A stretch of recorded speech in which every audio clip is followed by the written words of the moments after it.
distancia que el paciente puede tener de su centro de salud, etc. Como les había comentado, está indicada para pacientes que tienen enfermedad metastásica o incurable, pero que tengan un pronóstico mínimo de 6 meses. Es decir, no es una psicoterapia que está pensada, por ejemplo, para pacientes terminales, donde para esos pacientes tenemos intervenciones que también tienen efectividad comprobada, como por ejemplo la terapia de la dignidad, que también es canadiense, u otros modelos que en el fondo se centran más que nada en el acompañamiento del paciente terminal. CALM, en el fondo, lo que ellos plantearon es, y aquí me voy a pasar a la siguiente diapositiva y luego voy a volver, es poder en el fondo ofrecer un espacio terapéutico a este gap o este vacío de apoyo psicoterapéutico que existía justamente en pacientes que ya tienen un pronóstico de vida limitado. En el fondo son pacientes que van a morir de su enfermedad o van a morir con su enfermedad, pero que todavía no entran en un estatus terminal. Por lo tanto, en el fondo estamos justamente en este periodo intermedio, que sabemos que puede ser también más o menos breve, de acuerdo a, por ejemplo, el tipo de tumor primario y también el tipo de metástasis que tenga el paciente, pero que en el fondo son pacientes que pueden vivir mínimo 6 meses o incluso pueden vivir un par de años. Entonces, desde ese punto de vista también es semiestructurada en el sentido de que eh, el tipo de atención y la cantidad de sesiones que uno puede tener con estos pacientes, pero siempre pensándolo en este encuadre, en el fondo pacientes que ya tienen en su horizonte, por decirlo así, la idea de la propia muerte. ¿Ya? Entonces ahora me devuelvo con un pronóstico mínimo de 6 meses, justamente por eso. Y como les decía, es semiestructurado, pero provee de un marco de trabajo con dominios de contenidos, que los vamos a ver, y también principios del proceso terapéutico. En el fondo, cuáles son las temáticas que nosotros debiésemos abordar con los pacientes, y por otro lado, en el fondo, como desde qué punto de vista o desde qué postura como terapeuta, o fijándonos en qué elementos de la relación terapéutica.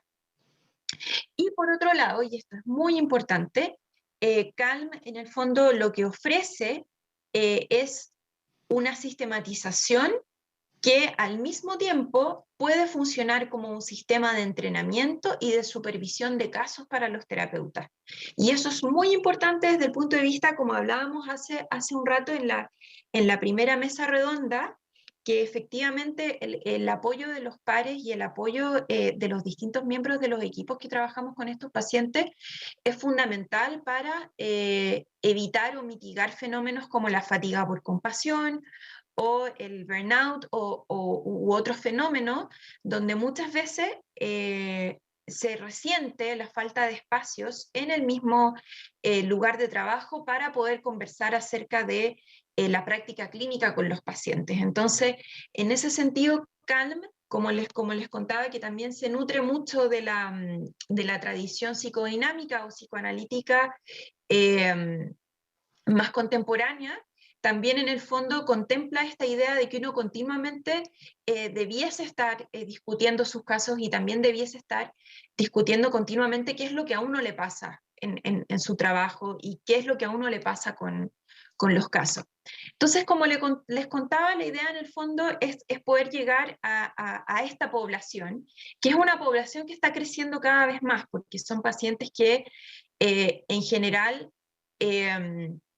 están teniendo mayor acceso a tratamientos, ya hay muchos centros o muchos países donde terapias como por ejemplo las inmunoterapias u otros tipos de terapias que alargan la sobrevida, incluso en pacientes metastásicos, están haciéndose cada vez más comunes. Entonces, la idea en el fondo es poder apoyar a estos pacientes y a sus familias que, como les decía, si bien son pacientes que pueden a veces quizá verse con una performance de una persona sana, en el fondo igual tienen ya la idea de la propia mortalidad en el horizonte. Es un tema que es recurrente. Son pacientes que están conscientes de su pronóstico. Entonces, como les comentaba, Calm funciona con esta idea de dominios, que son básicamente como áreas temáticas, ¿ya? Ellos, en el trabajo con pacientes, pensando que también Calm en el fondo es el resultado de investigaciones en el fondo en el mismo hospital por más de 10 años, donde ellos en el fondo logran identificar cuáles son como las trayectorias que van a seguir los pacientes cuya enfermedad progresa y que también al mismo tiempo ya tenemos la suficiente evidencia o tenemos los suficientes conocimientos como para saber que muchas de las necesidades son bastante predecibles. En el fondo, nosotros ya a esta altura de nuestra práctica clínica, nosotros ya sabemos con qué nos vamos a encontrar con los pacientes y podemos adelantarnos un poco a cuáles van a ser las dificultades que van a ir atravesando. Entonces, pensando en esas esferas de desafíos o de dificultades, se generan estos dominios. Entonces, el primer dominio, que básicamente es el dominio del manejo de la enfermedad, que es el dominio que aparece arriba en morado, es el dominio que específicamente tiene que ver con el manejo de los síntomas y la relación con el equipo tratante o con quienes en el fondo son los proveedores, donde muchas veces nosotros ahí como psicólogos o como terapeutas que ejercemos en el fondo atenciones de salud mental, ya sea trabajadores sociales, psiquiatras, etcétera, nosotros podemos ser un puente, y ahí me parecen muy interesantes los resultados que presentó la colega recién, de que en el fondo nosotros podemos ser un puente entre las necesidades de distinto tipo que tienen los pacientes respecto del manejo de su enfermedad y cómo se relacionan con el equipo tratante, ya sean necesidades de información, necesidades acerca de cómo navegar en el fondo del sistema. Muchas veces acá nos podemos encontrar con pacientes que si bien ya están en un estadio de enfermedad avanzada, pueden, por ejemplo, todavía no ser formalmente derivados a unidades de cuidados paliativos.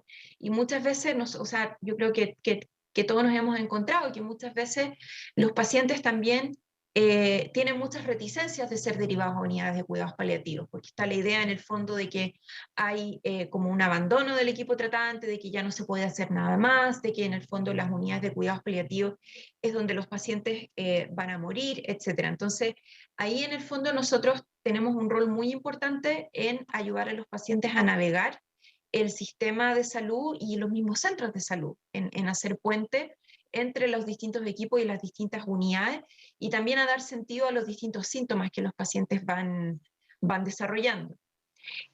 Por otro lado, el segundo dominio, que es el dominio que aquí aparece en rojo, es el dominio de los cambios en el self o en la propia identidad y los cambios también en las relaciones con los seres queridos o en el fondo como el círculo cercano.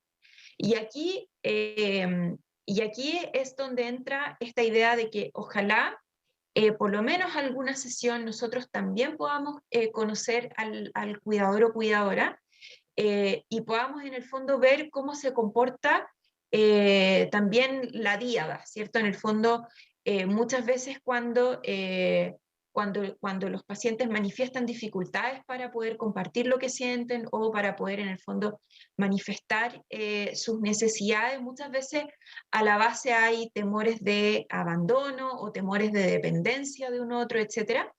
Y ahí en el fondo es clave poder también conocer al cuidador y ver cómo interactúan entre ellos dos y poder también en el fondo ver cuál es la información que maneja el cuidador y también cuáles son en el fondo los puntos de vista que tiene el cuidador respecto de la situación de salud del paciente y obviamente, que también es muy, muy importante, el poder identificar las necesidades emocionales del cuidador mismo, que muchas veces tienden a ser, bueno, sobre todo en América Latina, muchas veces los roles de cuidado suelen recaer en mujeres que ya están tremendamente exigidas en otros roles de cuidado o también en múltiples roles de apoyo en sus hogares o doble presencia con trabajo y el hogar. Entonces, en el fondo es muy importante también poder conocer a ese cuidador o cuidadora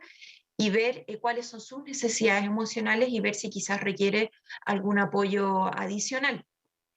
Em, Pasando al dominio 3, aquí ya entramos como a los dominios que son ya más que nada de corte más existencial o ya más propios de poder explorar en el fondo em, los pensamientos y las emociones en torno a la vida y la muerte que tienen estos pacientes. Entonces, por un lado tenemos el dominio 3, que es el dominio de el sentido de significado, que aquí se da esta dualidad que yo les decía que en español, sense y meaning en inglés, en español a veces no tienen una traducción muy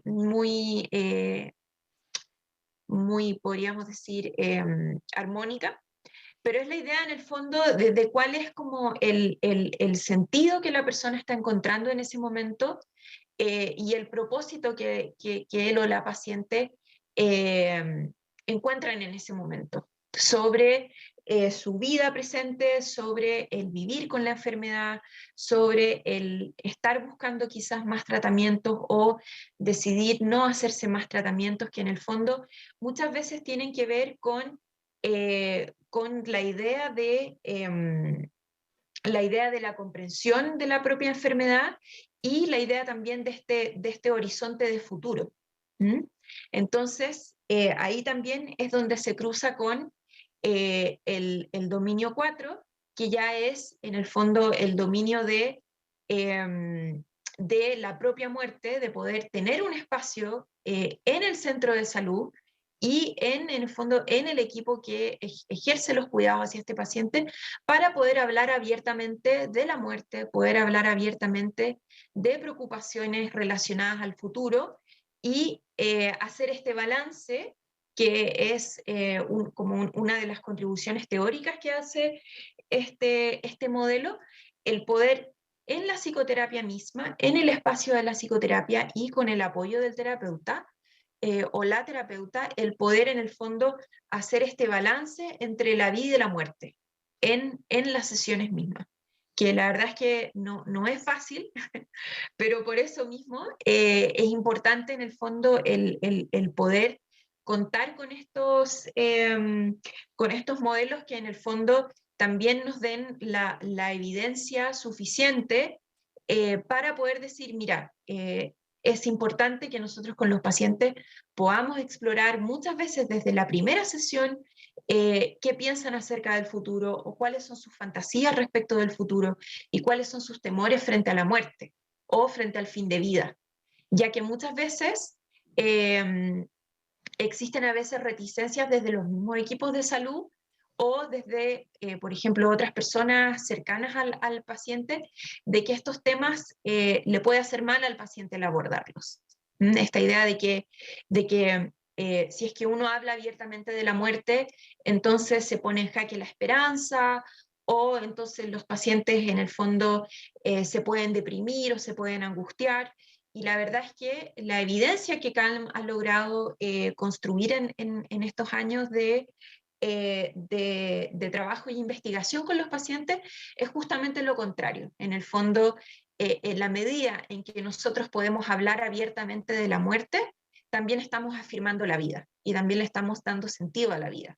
Por muy contraintuitivo que eso pueda parecer en sociedades que también como mencionó la colega, en sociedades donde muchas veces estamos en el fondo extremadamente enfocados en la productividad, en el ideal en el fondo de la salud como un bien de consumo finalmente.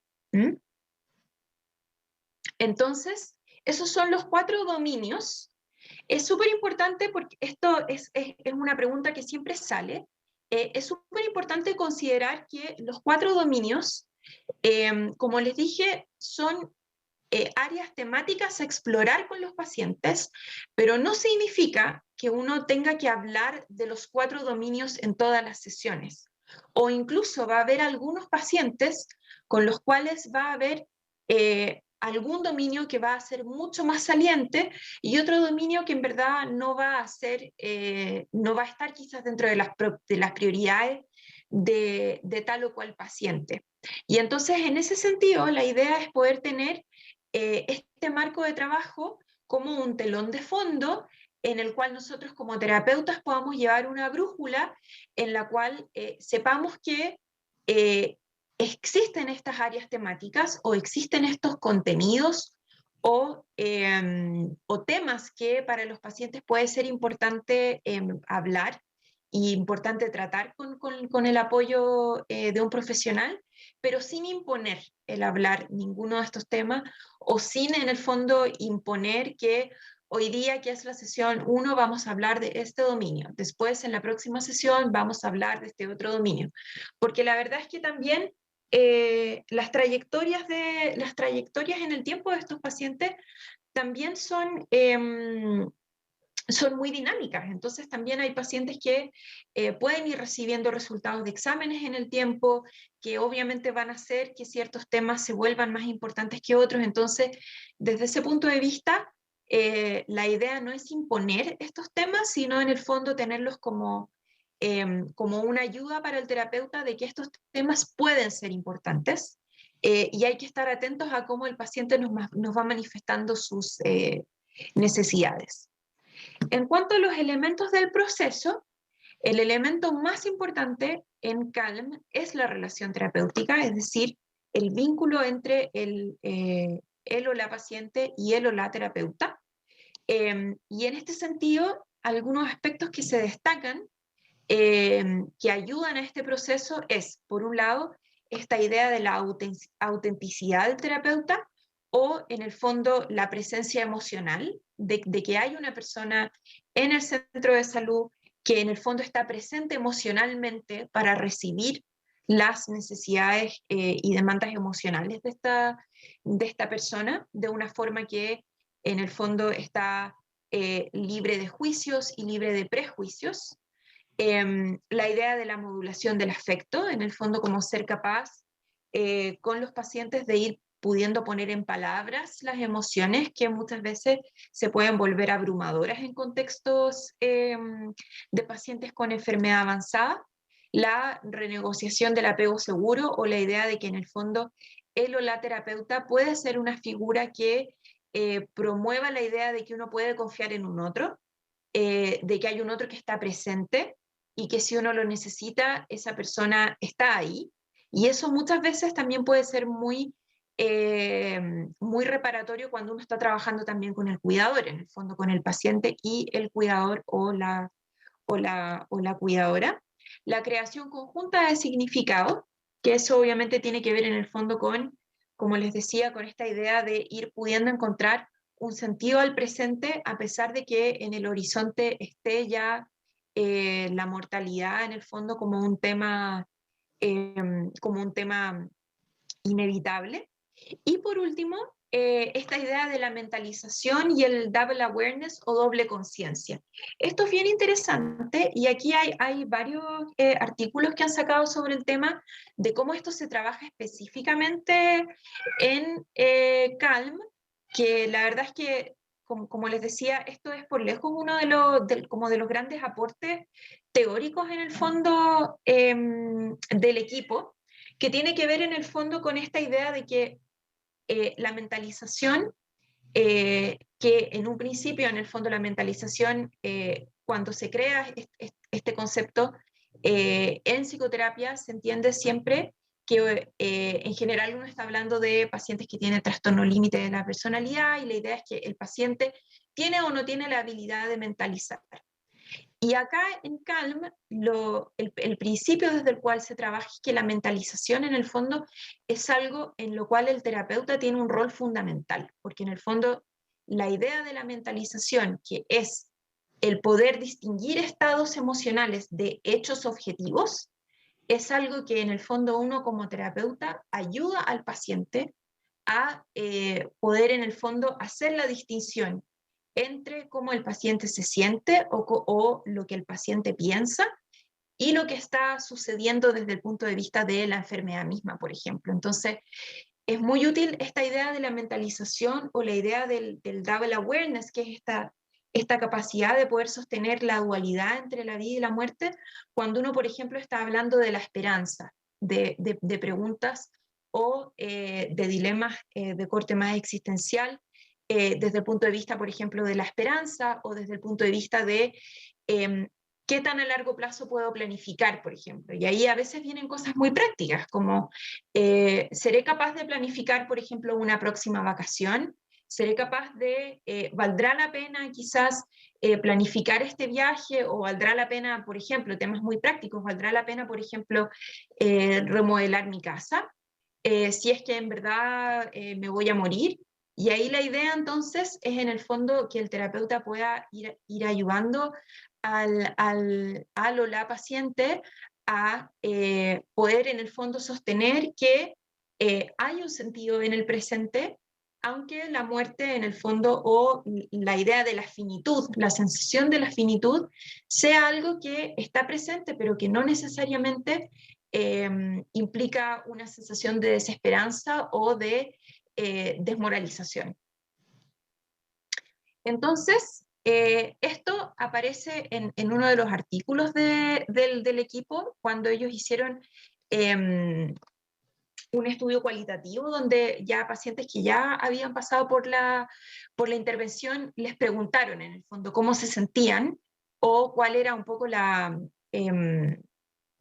percepción que tenían de haber participado en esta intervención y aparecen en el fondo como estos hallazgos o estas categorías. En el fondo, la idea de que Calm como espacio psicoterapéutico ofrece un espacio seguro para discutir y poder procesar la experiencia de tener un cáncer avanzado.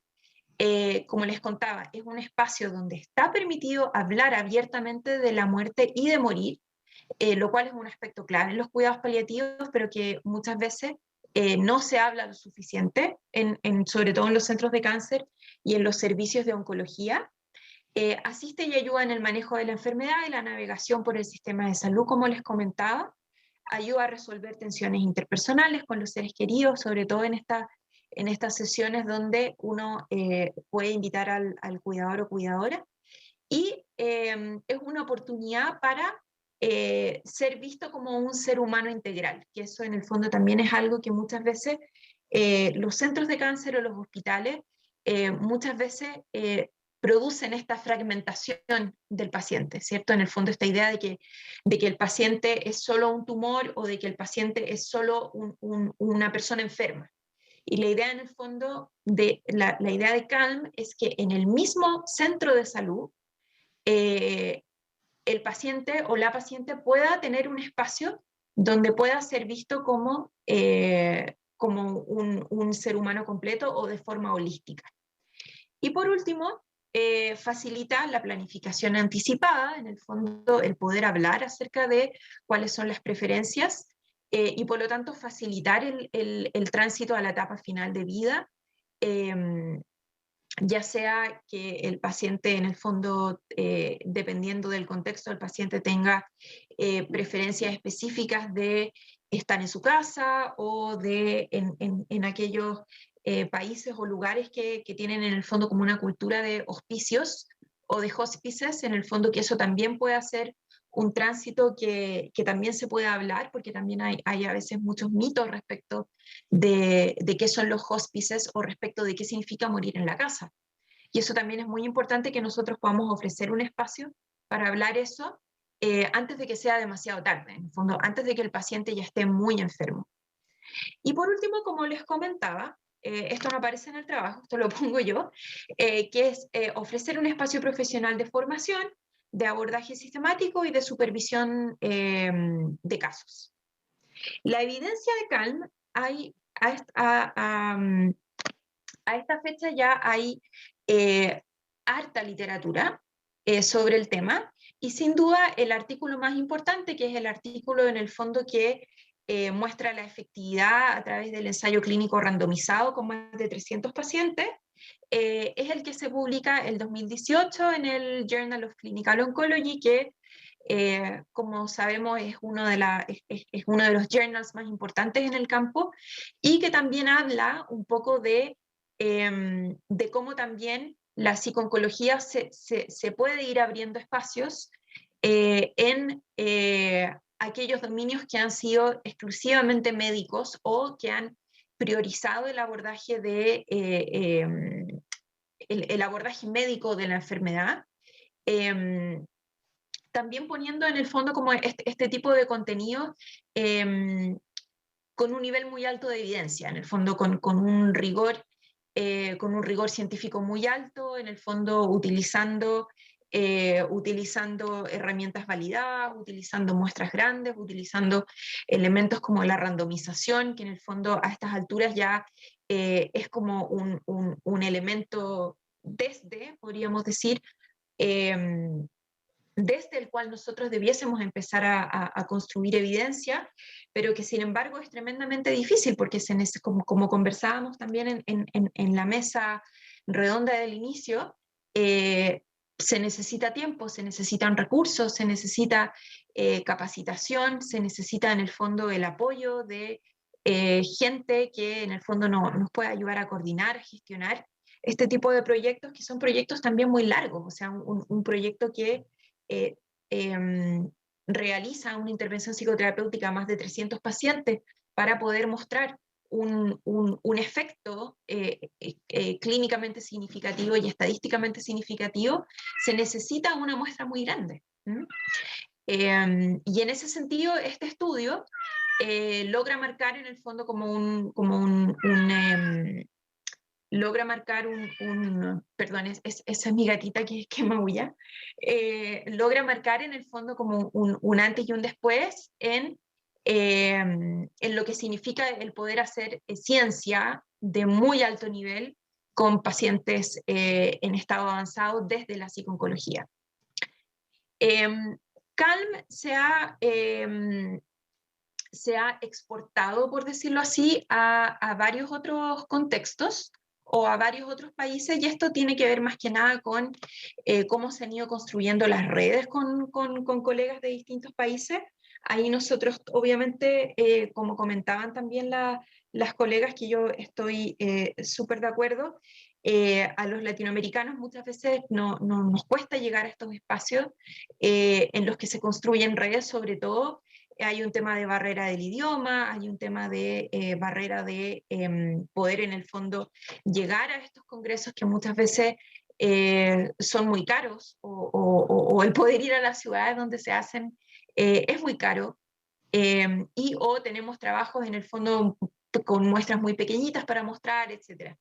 Pero tengo fe de que en el fondo podemos ir avanzando hacia allá, pero ahí los que han podido llevar la delantera en primer lugar han sido los colegas alemanes, que ellos logran también hacer un ensayo clínico randomizado. Y fue muy interesante lo que pasó acá, porque lo que ellos vieron en sus resultados fue que efectivamente había beneficio de CALM, pero también había beneficio de los pacientes que en el fondo iban randomizados como al apoyo psicooncológico no manualizado, por decirlo así. Lo cual también habla que es paradójico, porque quiere decir que cada vez va a ser más difícil encontrar diferencias entre grupos cuando uno randomiza en dos grupos.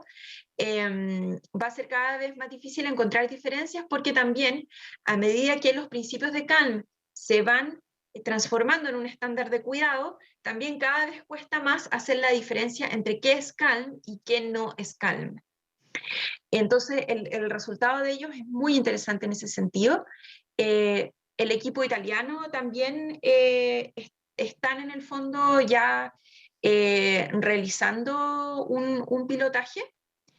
Y por último, yo quería mostrarles que también el año pasado, hace menos de un año, el equipo de Gary Rodin y Sarah Hales, que en el fondo son los psiquiatras y psicoanalistas que crean esta intervención, publican este libro en la editorial Oxford, y la idea es que ojalá lo podamos tener disponible en nuestro idioma, ojalá lo más pronto posible, porque claramente la barrera idiomática es importante. Entonces, pensando en esta idea de que en el fondo podamos ir construyendo redes entre distintos equipos y también ir pudiendo compartir nuestros hallazgos y también haciendo las adaptaciones a los contextos específicos. El 2018 ellos lanzan esta plataforma que es como la idea de poder globalizar Calm, donde en el fondo se ofrece el poder hacer talleres de entrenamiento en Calm en distintos países, o que los terapeutas interesados puedan ir a Toronto, que se puedan desarrollar procesos de supervisión y en el fondo ofreciendo todo el apoyo a que se pueda implementar esto en distintos centros y en centros con distintos sistemas de salud. O sea, no podemos olvidar que en el fondo también el sistema de salud canadiense tiene un montón de garantías o de coberturas que muchos otros sistemas de salud lamentablemente no tienen, y que responden más bien a sistemas de salud que imponen un gasto de bolsillo muy alto a los pacientes. Entonces, pensando también en esas diferencias o especificidades, ellos en el fondo ofrecen como este apoyo en la implementación, dependiendo de las necesidades locales. Y en esa línea, lo que nosotros hemos hecho con el equipo chileno a la fecha, y que yo espero que este año podamos ir avanzando y ojalá también poder en el fondo fortalecer la colaboración con colegas mexicanos. Nosotros a la fecha hemos publicado 2 trabajos relacionados a Calm. El primero fue que hicimos un entrenamiento con colegas chilenos y les preguntamos en el fondo como cuáles eran como sus percepciones respecto de la utilidad de Calm para el poder trabajar con pacientes chilenos en contextos chilenos, y cuáles eran los facilitadores y barreras que ellos percibían. Y la verdad es que los resultados son bien interesantes porque se percibe que efectivamente es una herramienta que puede ser tremendamente útil, que efectivamente los fenómenos que clínicamente los colegas canadienses describen en sus pacientes son homologables, o también nosotros los vemos en nuestros pacientes, y se percibe entonces que es como un instrumento muy útil para poder sistematizar la práctica. Sistematizar la práctica y poder en el fondo ponerle nombre a fenómenos que uno ve en pacientes, en el trabajo, en el día a día, pero que muchas veces desde los modelos de psicoterapia tradicionales, que en el fondo no están adaptados a pacientes que cursan enfermedades avanzadas, muchas veces no tienen en el fondo como la terminología adecuada, o muchas veces no consideran en el fondo como las especificidades que tienen los pacientes que cursan con este tipo de enfermedades.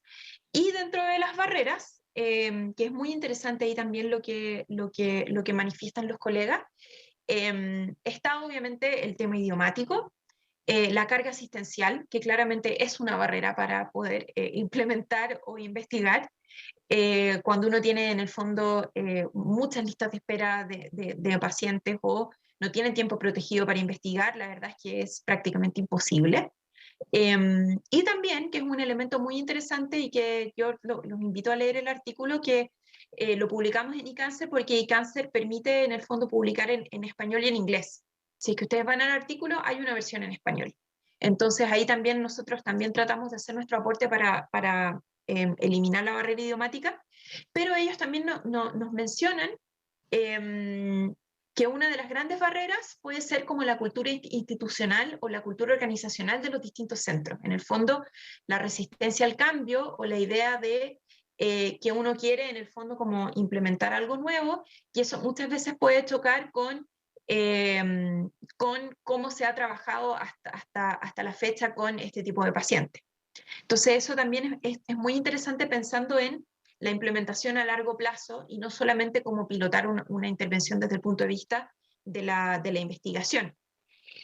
Y luego, y con esto ya me acerco al final, lo que hicimos también durante este par de años es que lo que hicimos luego de hacer este entrenamiento y en cierta forma como em, testeo o tanteo de qué tan receptivos podían estar los colegas a implementar algo así o a entrenarse en una intervención así, validamos la escala que el equipo canadiense crea para poder medir la efectividad de Calm. ¿Qué es esta escala? Para medir la ansiedad o el malestar asociado al morir y la muerte en pacientes chilenos. Entonces ahí nosotros hicimos la traducción y hicimos la validación psicométrica y eso también lo publicamos el año pasado, así que tenemos también en el fondo, esta es la escala, es una escala de 15 ítems, que en el fondo pregunta de forma muy directa y muy explícita acerca de los temores en el fondo que los pacientes tienen respecto de las fantasías de la muerte futura. Y por eso mismo también en el fondo es una herramienta tan útil para poder identificar cuáles son aquellos aspectos críticos que angustian a los pacientes y poder en el fondo poder hablar de estos temas con los pacientes en un espacio protegido como es la psicoterapia y cómo sería Calm idealmente. Entonces, esta herramienta ya la tenemos en español. Eh, mi correo yo se los puedo pasar para que ustedes puedan, en el fondo, si es que quieren solicitarme la escala junto con el manual que hicimos, yo feliz de poder compartirlo. Probablemente requiera algún tipo de adaptación al español de México o al español de otros países latinoamericanos, pero no es necesario hacer todo el trabajo de nuevo. Y yo creo que eso es muy importante porque muchas veces validar herramientas toma mucho tiempo y toma muchos recursos. Y por último, esta ya sí es mi última diapositiva. Contarles un poco como los pasos a seguir para este año. Nosotros ya hace algunas semanas, en diciembre del año pasado, pudimos iniciar el grupo de discusión de casos acá en Santiago.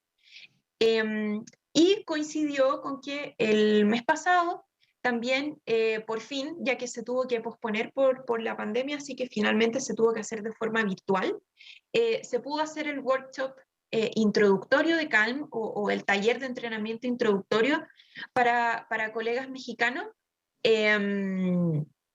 que fue en el fondo gestionado y organizado por el equipo de Milk.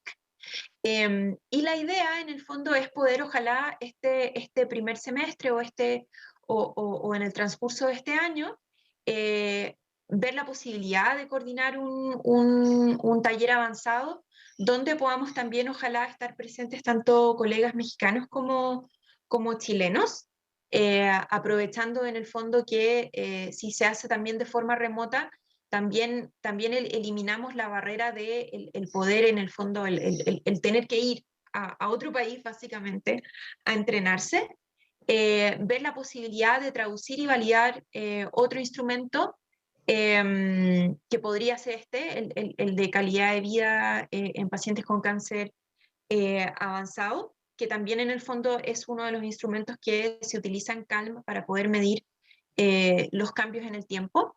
Y el preparar y poder pilotar un protocolo de Calm, de la psicoterapia misma, con evaluaciones tanto cualitativas como cuantitativas, es decir, poder en el fondo explorar con los pacientes sus percepciones acerca de poder tener este espacio y poder estar en el fondo como parte de esta intervención, y también cuantitativas, aprovechando que ya vamos a tener por lo menos un par de herramientas validadas. Entonces, ahí en el fondo mi invitación y nuevamente mi agradecimiento a poder compartir. A poder compartir todo esto es obviamente ver la posibilidad de realizar una colaboración, pensando que probablemente también puede ser muy interesante y muy valioso para nosotros el poder enriquecernos entre nosotros, entre colegas latinoamericanos, de los hallazgos y de lo que vayamos viendo en nuestros pacientes. Así que bueno, ese es mi correo, si es que desean contactarme. Y bueno, muchas gracias y pido disculpas por el traspié inicial, Oscar.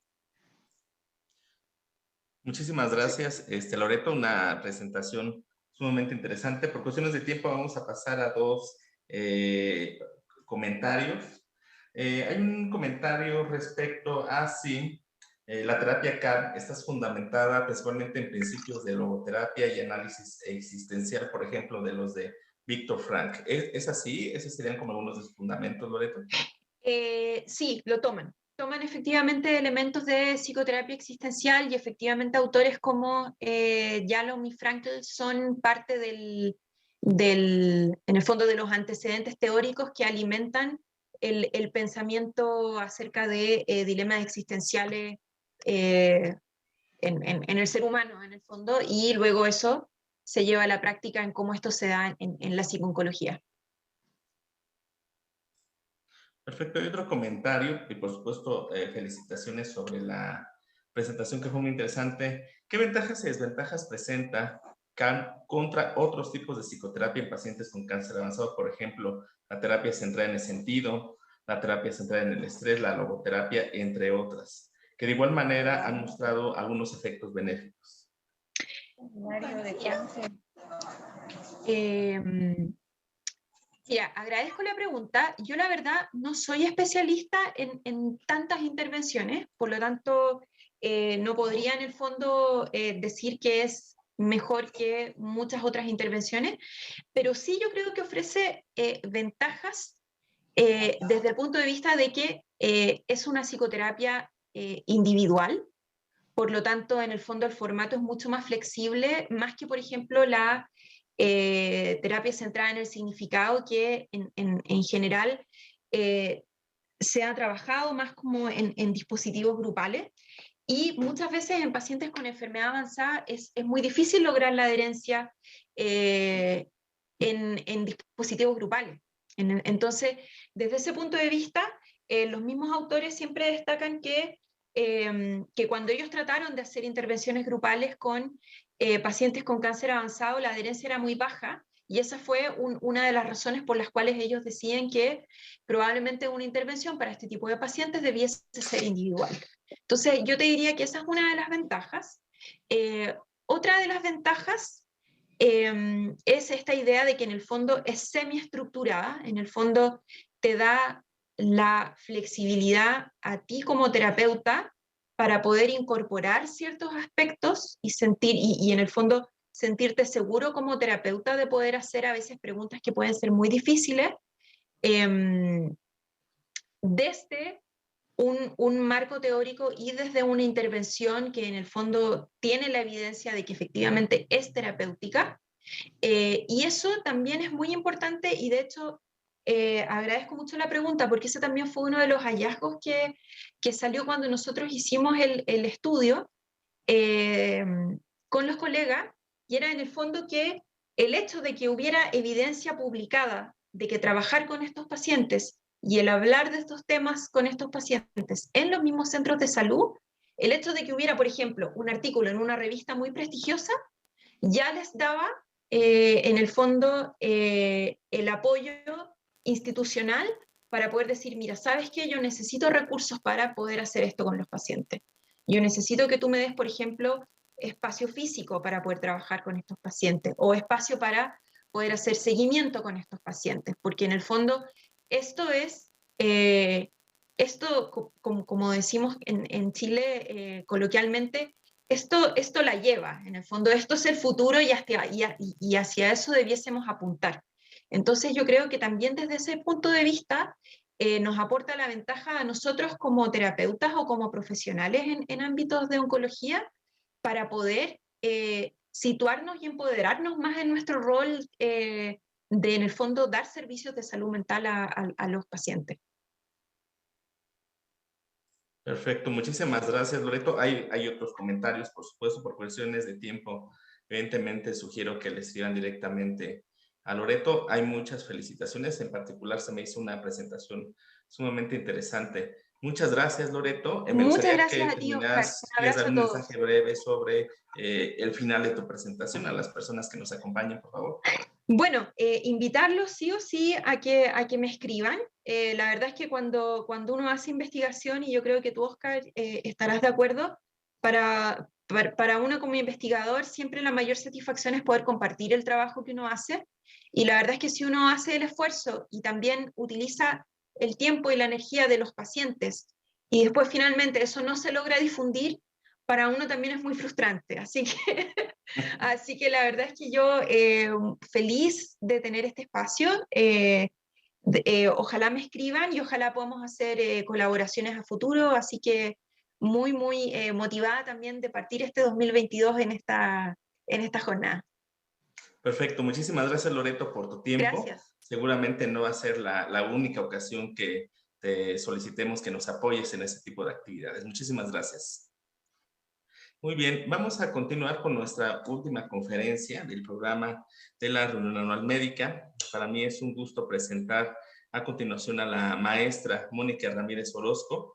La maestra Mónica Ramírez es licenciada en psicología por la Universidad Nacional Autónoma de México, maestra en psicología también por la misma universidad. Actualmente es candidata a doctora por la UNAM en psicología y salud. Dentro de las actividades que ha realizado, evidentemente ha realizado estancias de investigación, en este caso en el Instituto Nacional de Cancerología, en la Universidad Complutense de Madrid, es profesora de algunas universidades y parte del grupo FIPOL y del programa de iniciación e investigación temprana del programa PITIP de la Facultad de Psicología de la UNAM y autora y coautora de diversas investigaciones ya publicadas. El día de hoy nos va a hablar sobre supervivencias en cáncer de mama. Le cedo la palabra, por favor, maestra Mónica Ramírez.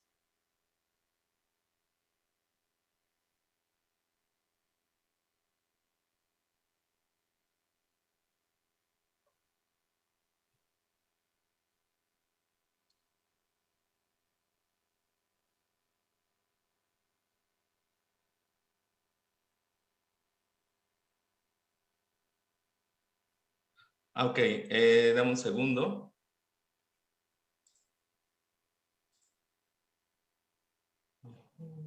Creo que ya, ¿verdad? Ya, perfecto. Adelante. Sí, gracias, ahora sí. Doctor, muchísimas gracias por la presentación, gracias por la invitación. La verdad es que para mí es un honor no solamente compartir el panel con tantas expertas que nos acompañaron el día de hoy, sino también tener la oportunidad de participar en esta reunión anual del INCAN. En esta ocasión, pues, como decimos, del otro lado del escenario. Entonces voy a permitirme compartirles un poquito del trabajo que he venido realizando en los últimos años. Si me pudieran habilitar la opción de compartir, por favor, porque no puedo.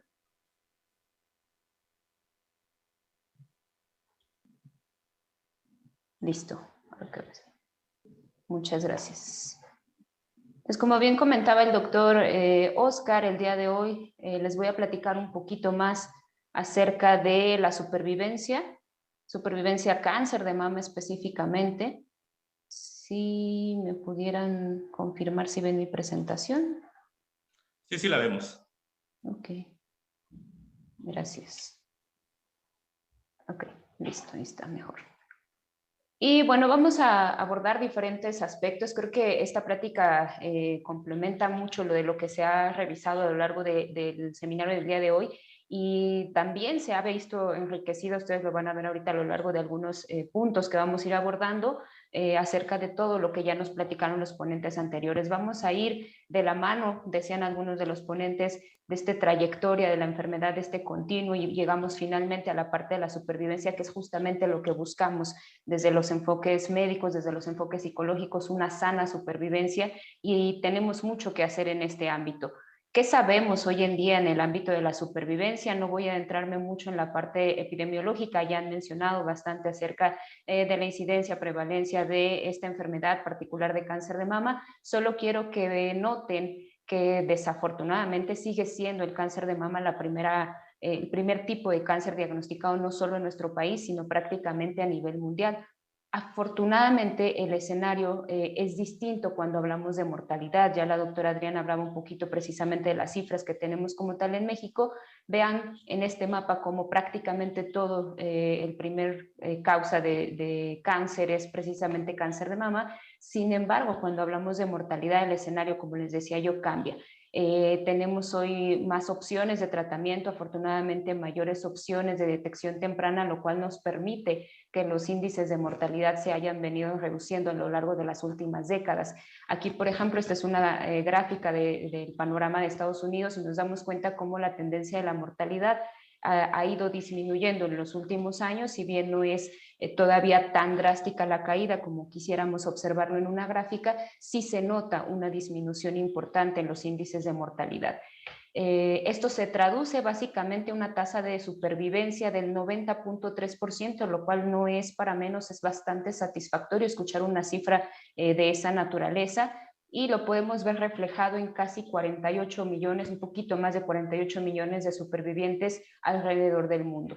Y vamos a tener escenarios particulares en donde vamos a encontrar mucho más información. Hemos revisado a lo largo de las ponencias justamente esta limitación que de repente tenemos en países como el de nosotros, Latinoamérica en general, donde todavía nos falta muchísimo que hacer en cuestión de investigación, en cuestión de epidemiología, pero tenemos puntos justamente de referencia. Me gustaba cómo decían eso, ¿no? Que tenemos puntos claves de donde tenemos que irnos tomando de la mano para avanzar en cuestión de investigación. Y evidentemente Europa, por ejemplo, es uno de estos lugares donde han hecho bastante investigación, donde las cifras de epidemiología están bien concentradas, y ahí podemos tener más o menos cifras de 16 millones de supervivientes, donde el 27% son solamente supervivientes de cáncer de mama. Tenemos países específicos como son España, como la Gran Bretaña, como incluso Holanda, donde tienen precisamente cifras ya muy puntuales acerca de la supervivencia. Estados Unidos no es la excepción, tenemos unos datos también de casi 17 millones de supervivientes, donde 3.8 millones son solamente de cáncer de mama. Esto tiene lógica con el mapa que veíamos al principio, pues al ser la principal tipo de cáncer detectado en las mujeres, pues evidentemente va a ser también uno de los que más cifras de supervivientes tengan. Incluso tenemos proyecciones ya para el año 2030 donde se pretende o se busca alcanzar alrededor de los 22 millones de supervivientes en Estados Unidos al menos. Decíamos, cambia un poquito el escenario desafortunadamente cuando hablamos de países en vías de desarrollo o países todavía menos desarrollados. Los índices de supervivencia en estos casos pueden bajar desde el 60, 40% o incluso menos los índices de supervivencia. Esto es algo que nos muestra todavía el arduo trabajo que tenemos por delante en todos los sentidos cuando hablamos de cáncer en general y específicamente en cáncer de mama. ¿Qué sabemos en nuestro país hoy en día? Eso es lo que quiero platicarles mucho más específicamente el día de hoy. Sabemos que desde el año 2015 el Instituto Nacional de Cancerología ha iniciado o ha tenido precisamente esta iniciativa de crear el registro de supervivientes de cáncer. Es un portal que ustedes pueden tener acceso de forma libre para poderse registrar como superviviente de cualquier tipo de cáncer, y esto nos abre mucho las puertas justamente para la investigación y para presentar los datos que les vamos a platicar a grandes rasgos el día de hoy. En el último corte que hemos tenido la oportunidad de colaborar aquí dentro del instituto, que fue para el año 2018, teníamos un conteo de 3.800 supervivientes de cáncer registrados, y más del 50% de ellos son de cáncer de mama. Como ya decíamos, pues tiene sentido con las cifras de epidemiología en general. Ahorita les platico un poquito más de lo que hemos encontrado, pero quiero que quede muy claro de qué hablamos cuando hablamos de supervivencia, porque todo lo que han venido mencionando los otros ponentes va a cobrar mucha relevancia ahorita que hablamos justamente de la parte de supervivencia.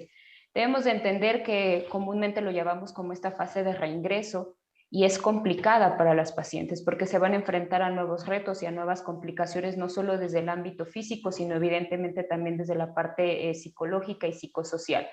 Hemos hecho como un compendio de las definiciones que nos dan las diferentes instituciones de salud, sobre todo a nivel internacional, de qué es la supervivencia, y quiero que resalten como esta parte de verlo como un continuo, precisamente un continuo de vivir con, durante y después del cáncer. Esto es, que abarca desde el momento del diagnóstico hasta la etapa final de la vida.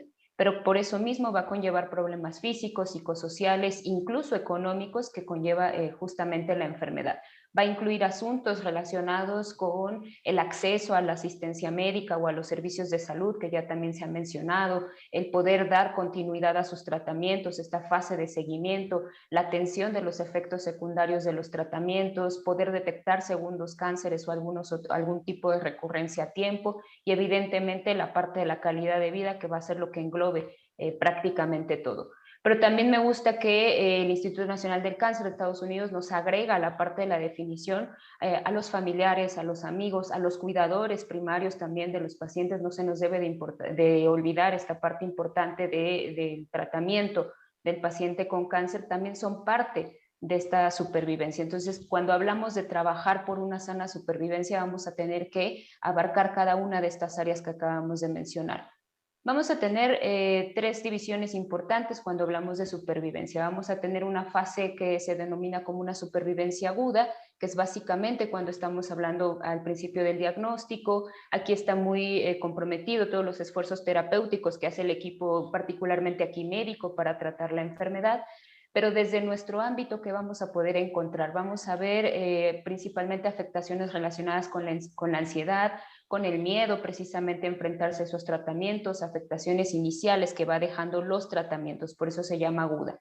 Extendida, cuando estamos entrando a esta fase de remisión, donde acabamos la parte más rigurosa de los tratamientos, es decir, quimioterapias, radioterapias, empezamos este proceso de revisión, terapias intermitentes o complementarias, como pueden ser la hormonoterapia en el caso de cáncer de mama, pero vamos a tener posiblemente mucho miedo a la recaída, vamos a empezar a enfrentar limitaciones específicas que dejaron la enfermedad y los tratamientos, y va a ser una etapa bastante peculiar. Y nos da pie a entrar a una fase de supervivencia permanente, que es cuando prácticamente él o la paciente pueden continuar con sus actividades o reincorporarse por completo a sus actividades de la vida diaria, pero van a empezar a aparecer también algunos efectos secundarios de largo plazo, y en el caso de las afectaciones emocionales, pues podemos encontrar muchos síntomas de depresión, afectaciones en la calidad de vida, y me gustaba mucho lo que mencionaban algunos, los primeros ponentes, que no deberíamos como de normalizar justamente estas afectaciones que estamos viendo. Si sabemos que son comunes, que sabemos que se van a presentar, pero no caigamos como en esta parte de decir que son normales, sino al contrario, utilizarlo como un foco atencional de saber hacia dónde tenemos que dirigir nuestras intervenciones. Y particularmente vamos a hacer énfasis en la parte de supervivencia extendida, porque justamente por eso, porque nos hemos dado cuenta dentro de la práctica clínica y a través de la investigación internacional que es justo el momento tal vez más desestabilizador dentro del proceso de la supervivencia.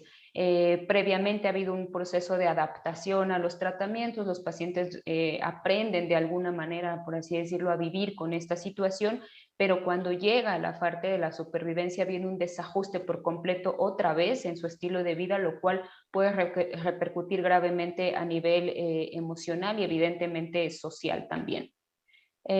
¿Cuáles son las principales afectaciones reportadas? No voy a entrarme mucho aquí para ganar un poquito de tiempo, las pueden ver en pantalla, les puedo pasar la información, pero vamos a resaltar las más prevalentes o las que más se han mencionado en la literatura internacional, que tienen que ver con la fatiga, con el dolor evidentemente, y desde el aspecto psicosocial prácticamente la más reportada va a ser el miedo a la recurrencia, síntomas de ansiedad, de depresión, como ya lo habíamos visto, y mucho deterioro cognitivo también. Entonces son las principales áreas que tenemos que volver a ver. No quiere decir que sean las únicas, tenemos una lista bastante más amplia de síntomas, desafortunadamente, pero estos son los que tienen mayor índices de prevalencias. Y pues no es para menos, todo esto que acaban de ver en la diapositiva anterior evidentemente va a tener una afectación en la calidad de vida, y esto ya se ha probado también, ¿no? Se ha visto cómo al comparar individuos, por ejemplo, sanos o al menos que no tienen un diagnóstico de cáncer, al compararlos con sobrevivientes de cáncer en general, duplican la afectación en su calidad de vida. Aquí ustedes pueden ver en color morado un poquito más fuerte justamente a los sobrevivientes de cáncer, y vemos cómo hay una mayor afectación de la calidad de vida, y en los subdominios, por ejemplo, de calidad de vida física o en la salud mental, ¿no? Entonces, es un doble riesgo ahí el ser superviviente de cáncer en estos sentidos. Incluso se han dado a la tarea de hacer proyecciones de los años perdidos por la discapacidad que puede generar los efectos secundarios de los tratamientos y de la enfermedad como tal. Y aquí solamente quiero resaltar que nuestro país, pues evidentemente también tiene un buen número, ¿no?, de años perdidos proyectados es como los dailies que nos maneja la Organización Mundial de la Salud, que son justamente estos años que se pueden perder, años productivos que pierde una persona precisamente por discapacidad o afectaciones o ciertas limitaciones, en este caso por la enfermedad de cáncer específicamente. Entonces, esto es algo que desde nuestra perspectiva podemos empezar a atender también.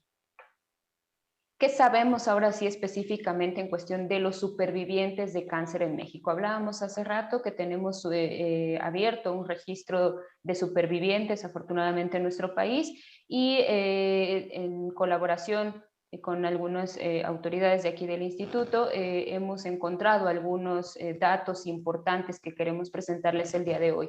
Tenemos una edad media precisamente de estos supervivientes de cáncer en general de 53 años, con 82 meses de supervivencia. Esto nos está hablando alrededor de 6 años de sobrevida. El cáncer, ahorita estamos hablando de cáncer en general. Y afortunadamente, como ustedes pueden ver en la tabla de la derecha, tenemos altos índices de supervivencia, es decir, más bien años.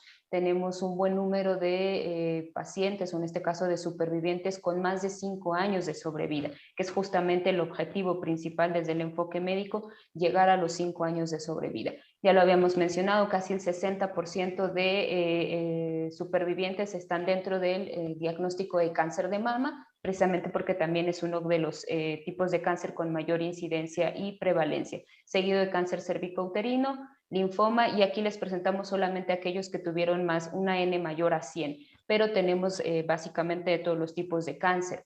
Fíjense que aquí es algo importante. Afortunadamente estamos encontrando diagnósticos en etapas relativamente tempranas o localmente avanzadas, y eso es algo que, a diferencia de algunos otros reportes internacionales, es bastante satisfactorio. Sin embargo, yo quiero resaltar esta última fila, donde vemos un 35% de sobrevivientes que no recuerdan o no conocen la etapa en la que fueron diagnosticados, y esto va a cobrar relevancia un poquito más adelante. Solo quiero que recuerden justamente este dato. ¿Qué nos dicen nuestros supervivientes de cáncer? ¿Qué afectaciones están teniendo? Sabemos que tenemos que ser muy específicos. Hablaba la doctora Adriana de detectar las necesidades en poblaciones específicas. Ella nos muestra un panorama bastante importante en pacientes como tal de cáncer de mama. Vamos a ver aquí justamente qué están presentando nuestras sobrevivientes de cáncer de mama. Y una de las principales afectaciones son las relacionadas con su sexualidad, tal como nos lo dice la literatura internacional. Evidentemente también la parte del temor a la recaída, preocupación en general, eso es un área importante, síntomas de depresión, problemas económicos. Y fíjense que a pesar de los cambios que ha habido en los últimos años, un 47% de los sobrevivientes se sienten discriminados o se han sentido discriminados a lo largo de este proceso, cosa que es bastante importante de destacar. Algunos otros efectos secundarios más relacionados con la parte física, con la parte médica: fatiga, aumento de peso o cambios en la piel o algunas alteraciones digestivas. En cuestión específica de los sobrevivientes de cáncer de mama, podemos ver en general alteraciones psicosociales. Aquí nos abarca un gran dominio. Después veremos de forma mucho más específica, como en las filas de abajo, que nos referimos también a depresión, ansiedad, algunas preocupaciones generales, pero lo abarcan como alteraciones psicosociales, así lo mencionan, y prácticamente todos los sobrevivientes de cáncer de mama están teniendo algún tipo de afectación psicosocial, efectos en su sexualidad, y vuelvo al punto del temor a la recaída. Posteriormente aquí hay unos datos que queríamos destacarles, que es justamente datos de alguna manera positivos, que fíjense que el 97% de las sobrevivientes específicamente de cáncer de mama y similar en general de los sobrevivientes están bien adheridos a su seguimiento. Eso es algo fundamental para la etapa de sobrevida o poder detectar alguna recurrencia a tiempo, que los pacientes acudan de forma rutinaria a sus consultas de seguimiento, y estamos teniendo muy buen apego en ese sentido.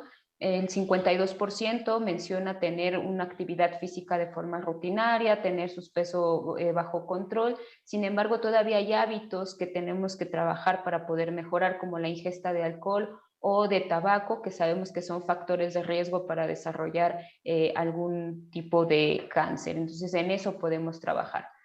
Algo que quería presentarles también el día de hoy es justamente los resultados de algunas investigaciones que hemos realizado aquí en el instituto. Lo primero que les presento es un estudio instrumental que se realizó precisamente para validar un instrumento para medir miedo a la recurrencia.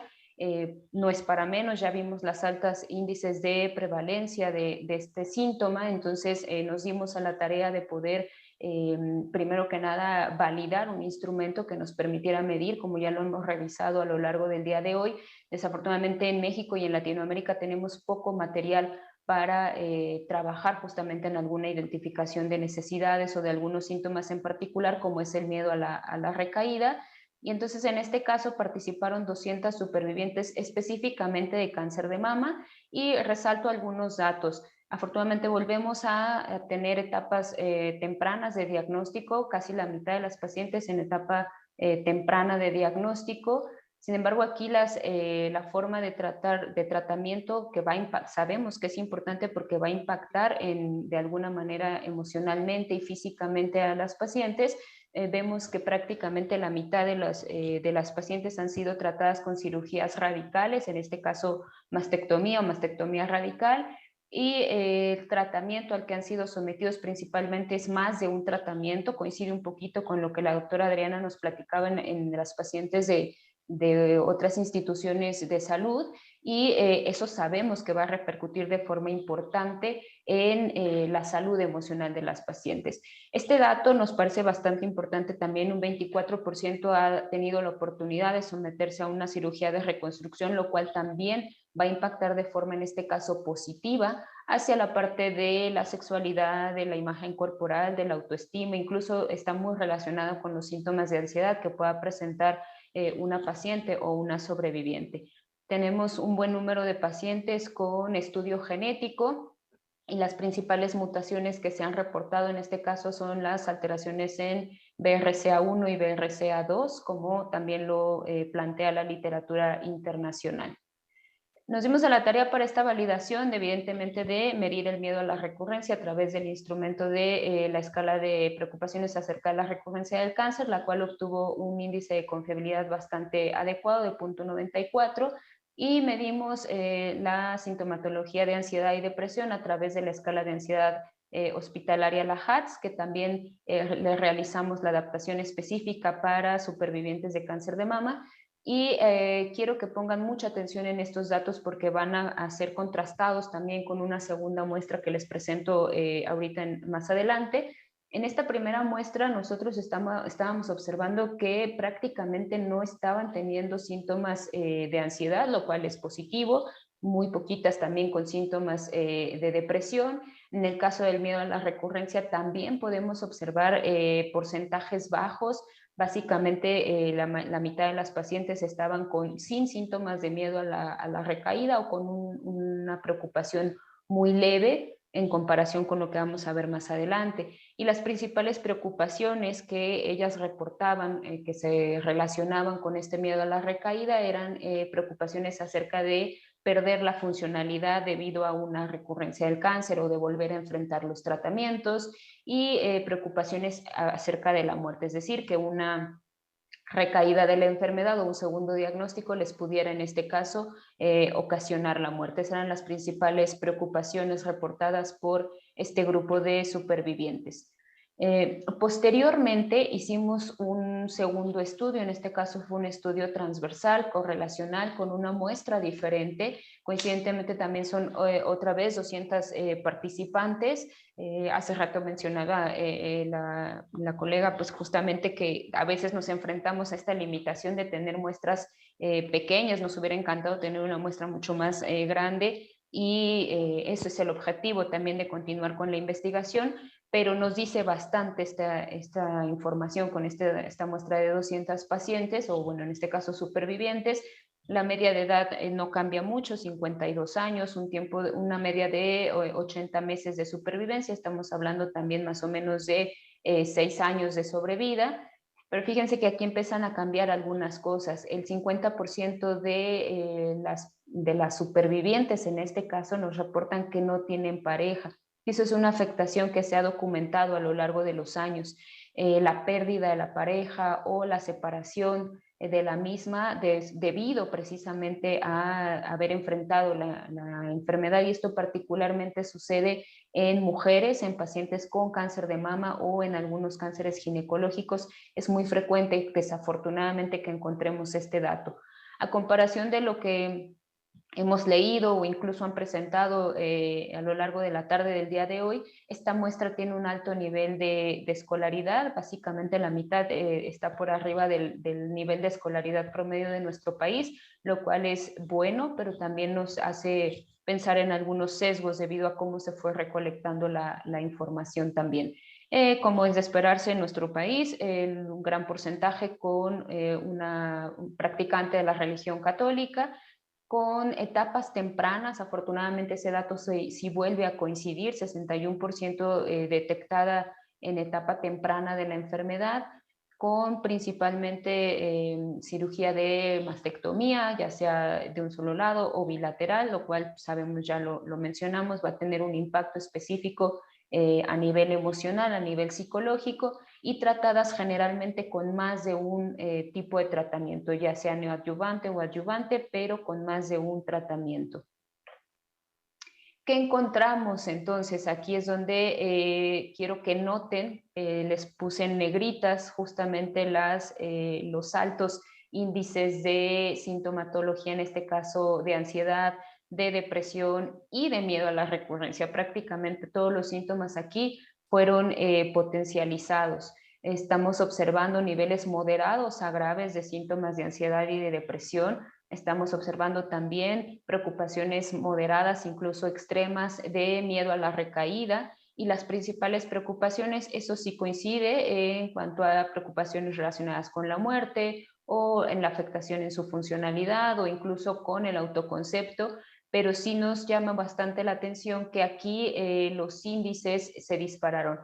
Cabe mencionar, y eso es algo muy importante que vamos a recalcar también en las conclusiones, es que esta muestra, a diferencia de la primera, la trabajamos justamente en este periodo de la pandemia, y eso nos explica muchísimas cosas. Hay bastante documentación ya hoy en día de cómo ha habido afectaciones debido a la enfermedad de COVID, particularmente, obviamente, a todo lo que conlleva el contexto de la pandemia, que ha llevado a potencializar los síntomas de ansiedad, particularmente de miedo a la recurrencia, de las afectaciones en el acceso a los sistemas de salud. Nosotros lo vivimos, y los supervivientes de cáncer es una población que fue bastante afectada, como todos evidentemente en esta pandemia, pero que desafortunadamente no se ha notado tanto, ¿no? No hemos volteado a ver esta pequeña parte de la población donde se vieron limitados a sus consultas de seguimiento, a estudios que tenían que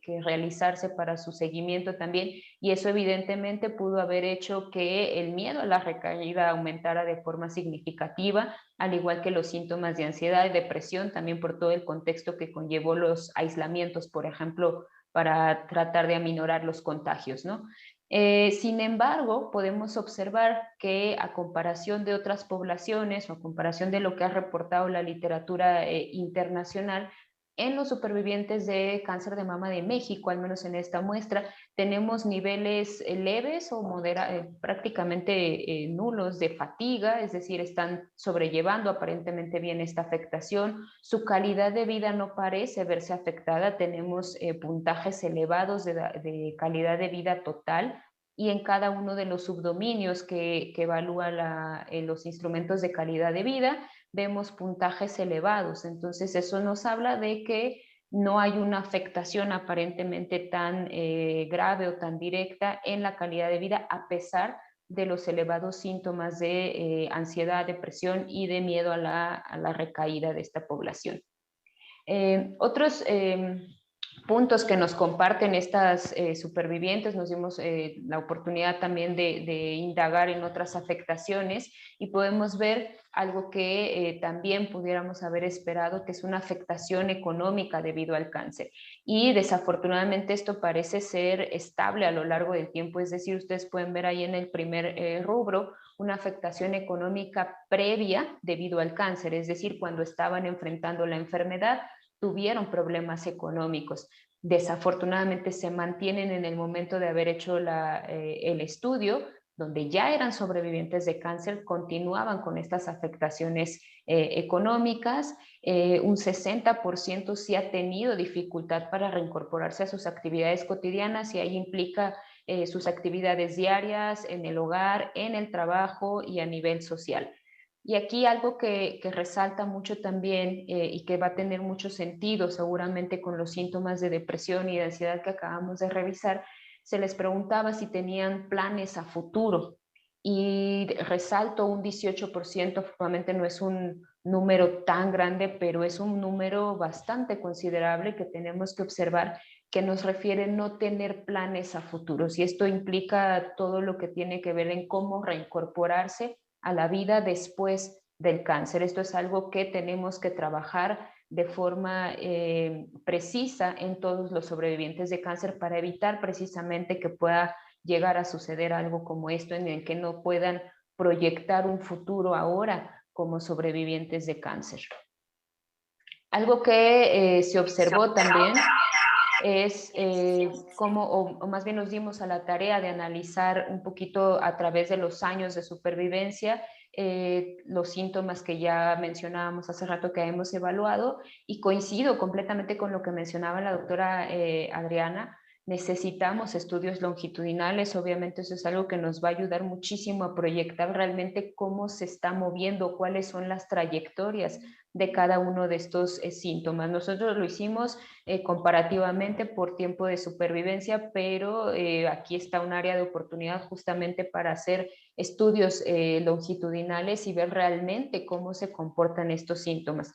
Afortunadamente, lo que podemos vislumbrar sin que hayan llegado a ser resultados significativos en los análisis estadísticos, pero podemos ver una tendencia a la baja de todos los síntomas a través de los años de supervivencia, es decir, aquellas pacientes, como pueden ver, con más de 10 años de sobrevida, tienden a presentar menos grados de fatiga, de miedo a la recurrencia, de síntomas de ansiedad e incluso de síntomas de depresión, en comparación con los sobrevivientes que recientemente entraron a esta etapa de sobrevida, ¿no? Que estamos hablando de menos de un año, donde presentan unos puntajes un poquito más elevados. Insisto, no llegó a ser significativo, pero sí podemos notar una tendencia hacia esta baja, y es algo que en literatura internacional sí se ha reportado. En el caso particular de la calidad de vida, afortunadamente vemos justamente el caso contrario, y vemos una tendencia hacia elevarse o incluso a mantenerse, ¿no? Aquí hay mucha controversia en los estudios y por eso creo que cobra todavía más importancia realizar más investigación, no solo en nuestro país, sino a nivel Latinoamérica, a nivel mundial, para tratar de ver realmente qué es lo que está pasando en cada población. ¿Por qué? Porque aquí es muy contradictorios, si lo podemos decir así, los resultados que se han dado. Hay quienes reportan que hay afectaciones importantes en la calidad de vida, que fue una de las hipótesis que nosotros planteamos en la investigación y queríamos evidentemente comprobar, y hay quienes nos han comprobado que no, que la calidad de vida no se ve afectada, por el contrario, tiende a mejorar a través de los años de sobrevida, que pareciera que es lo que estamos observando en las supervivientes mexicanas, ¿no? Una tendencia a mantenerse estable o incluso a mejorar después de 5 años de sobrevida. Finalmente, nos dimos a la tarea de hacer un modelo asociativo de las variables con base en lo que se había revisado en la literatura, y les presento de forma muy amplia, no tan detallada, porque nos tomaría muchísimo más tiempo los resultados que vimos en el modelo. Quiero resaltarles justamente la parte de la izquierda, que ustedes pueden ver ahí un tachecito, por qué lo puse y tomó más relevancia ahorita que con las ponencias anteriores, que han hablado mucho justamente de las variables incluso sociodemográficas, de las variables clínicas. En este caso, una de las hipótesis era justamente eso, que las variables sociodemográficas iban a estar asociadas de forma importante o de forma significativa con las variables psicológicas que evaluamos. Sin embargo, no está siendo así en nuestra población. No está habiendo un efecto con las variables sociodemográficas ni clínicas. Pareciera que esto no repercute de alguna manera en los síntomas, pero sí hay una relación importante, como ya se ha descrito también en otras poblaciones, entre las variables psicológicas, evidentemente entre ansiedad y depresión, fatiga, calidad de vida, el miedo a la recurrencia, sí están viéndose relacionadas de forma importante, y el modelo obtuvo índices de ajuste adecuados.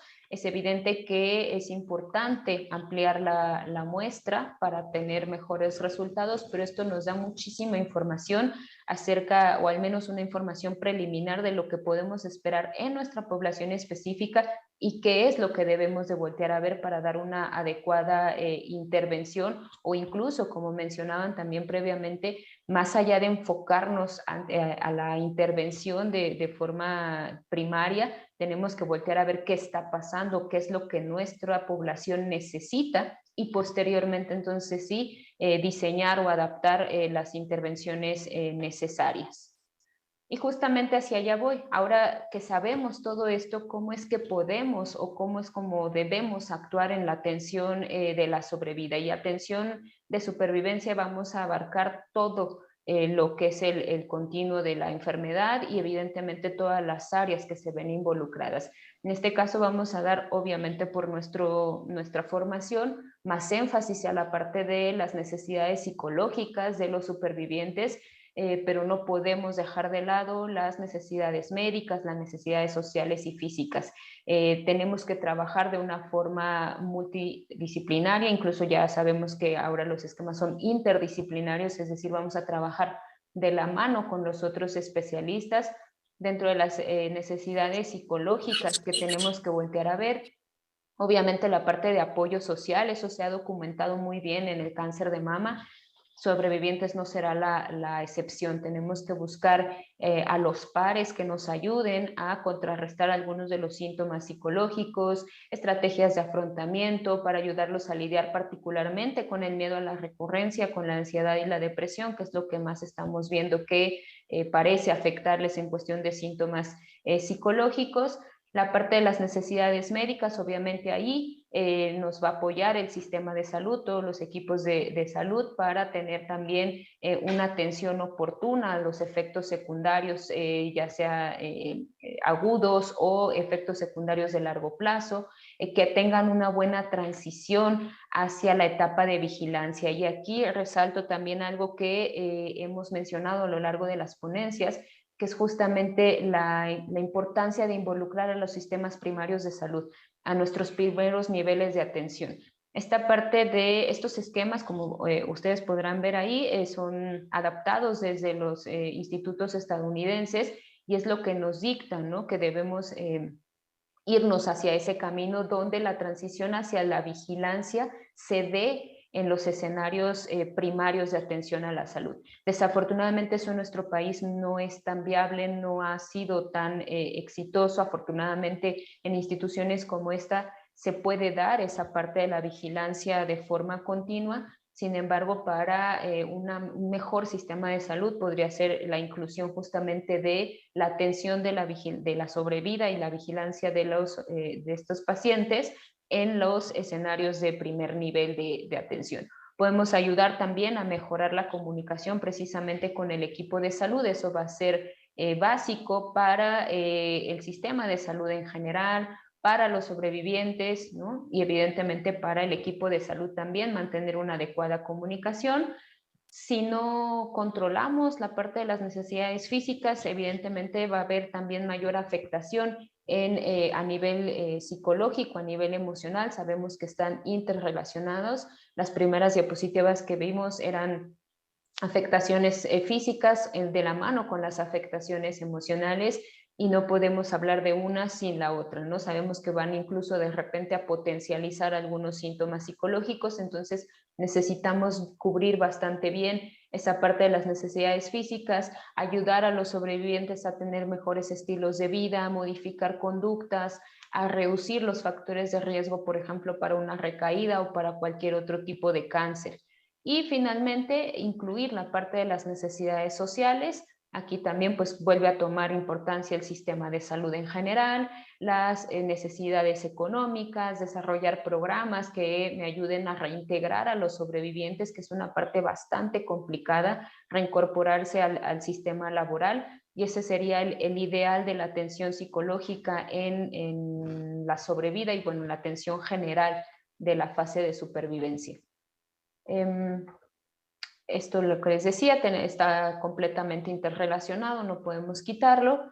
Y aquí solamente voy a resaltar estos primeros 4 puntos, que son básicamente lo que ya hemos mencionado, que nos dicen las guías. Tenemos que voltear a ver la parte de la prevención de nuevos cánceres o de alguna recurrencia, o el tratamiento oportuno de los efectos secundarios, evaluar los efectos secundarios de largo plazo, tanto físicos, psicosociales, y aquí volvemos al punto de la necesidad de tener instrumentos o formas de evaluar desde nuestra área psicológica de forma oportuna y evidentemente basada en evidencia, instrumentos que sean válidos, que sean confiables para detectar las necesidades que están teniendo los sobrevivientes, atender obviamente las consecuencias y coordinarnos nuevamente con los servicios de atención primaria y los servicios especializados para poder tener una mejor sobrevida, una sana supervivencia. Les platico de forma muy rápida, pensando en también la población que podemos estar teniendo aquí de espectadores, pensando también en cómo es un proceso de evaluación psicológica de forma muy puntual, y más que nada pensando o retomando lo que hablábamos de cómo debe ser la atención general en la fase de sobrevida. Es importantísimo que podamos generar una evaluación que sea rápida, que sea básica y que sea periódica, y es algo que no solo el psicólogo puede hacer, lo puede hacer el médico, lo puede hacer la enfermería, lo puede hacer algún otro trabajador de la salud, siempre y cuando esté obviamente basado en la evidencia, y va a llevar un proceso efectivamente, ¿no? Para también poder tener una mejor coordinación. Entonces, lo que nos proponen las guías, algunas guías de práctica clínica, es justamente hacer este tipo de evaluación muy rápida, muy básica, que se puede hacer con 2, 3 preguntas. Hay instrumentos específicos, como las que ya han mencionado, muy breves, que constan justamente de 2 reactivos o 3 reactivos, en los cuales me va a dar un panorama. Aquí hablamos de ansiedad y depresión solamente. Eso nos puede dar 3 vías de acción, que sería detectar, por ejemplo, ansiedad o síntomas de ansiedad con un impacto en la calidad de vida. Eso nos va a llevar a la necesidad, ahora sí, de hacer una evaluación específica para ansiedad. Es en ese momento en donde valdría la pena referir a la persona, ya sea con un psicólogo o en este caso con el servicio de psiquiatría, para poder hacer una valoración más adecuada. O síntomas de tristeza, de depresión o de la misma ansiedad, que estén actuando de forma conjunta, que estén impactando en la calidad de vida, que estén, como decimos, de forma mixta. También necesitamos en ese caso hacer una evaluación más específica, en este caso para depresión o para algún trastorno mixto, ¿no? Lo puede hacer ahí el especialista, pero la parte de la izquierda la puede hacer cualquier personal de salud capacitado. En el caso de que detectemos síntomas que no están impactando en la calidad de vida, se puede dar solamente información, se puede asesorar, no sería necesaria una intervención como tal y se puede reevaluar al sobreviviente en su próxima cita. Nuevamente lo puede hacer incluso el sistema primario de salud. En el caso del miedo a la recurrencia, básicamente el esquema es lo mismo. Lo que va a cambiar, obviamente, es la forma de evaluarlo, las preguntas, pero también tenemos opción de hacerlo a través de 2, 3 preguntas muy sencillas que no van a quitar mucho tiempo de evaluación para que me den justamente solo un tamizaje como el screening para saber qué es lo que puedo hacer. Si detecto niveles nulos o leves, como lo vimos en la primera muestra que les presentaba, conviene darle información, algún tipo de asesoría y se reevalúa en su próxima consulta de seguimiento, que puede ser a los 6 meses o a los 3 meses, dependiendo en el momento en el que se encuentre. Niveles moderados sería candidato para una evaluación más específica del miedo a la recurrencia y obviamente de ansiedad, porque sabemos que está relacionado o es incluso considerado como un subdominio de la ansiedad. Y si detectamos niveles elevados, entonces valdrá la pena hacer una evaluación todavía más profunda, incluso de otros síntomas, y en este caso apoyarnos por una valoración también más especializada como el servicio de psiquiatría. Esto es básicamente lo que les acabo de contar.